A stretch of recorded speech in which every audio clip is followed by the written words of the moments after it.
Welcome to day 30 of our 30-day countdown towards the Further Maths GCSE. So yesterday we began the question, prove that the sum of the squares of three consecutive integers is always 2 more than 3 times the square of the middle integer. So this is quite a mouthful, so let's split it up. So sum, meaning add.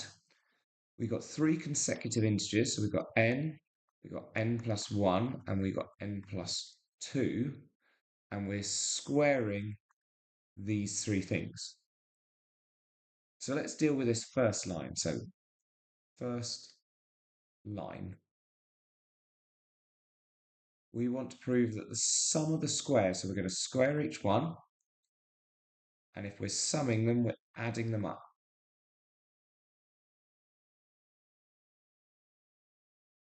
So if I expand those brackets, so we could have n squared, we could use grid method for this, but I'm going to cheat. I'm going to just do it straight away in my head.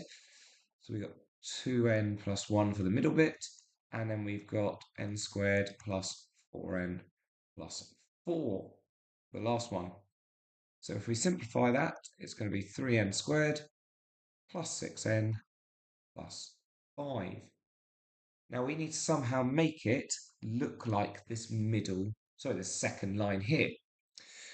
So the second line says it's 2 more than 3 lots of the middle integer squared. So we need to show it looks like that.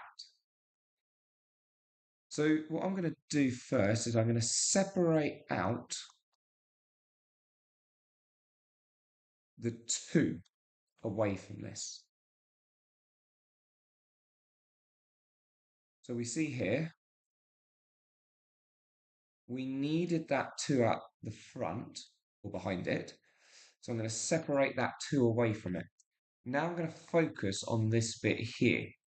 So we want it 3 times this bracket here. So let's factorize out a 3. So n squared plus 2n plus 1. And now hopefully you notice that this thing in the bracket here is this thing, which is this thing squared. So it's 3 times by n plus 1 squared. And we still have that plus 2, which is what we want to show that this thing equals to.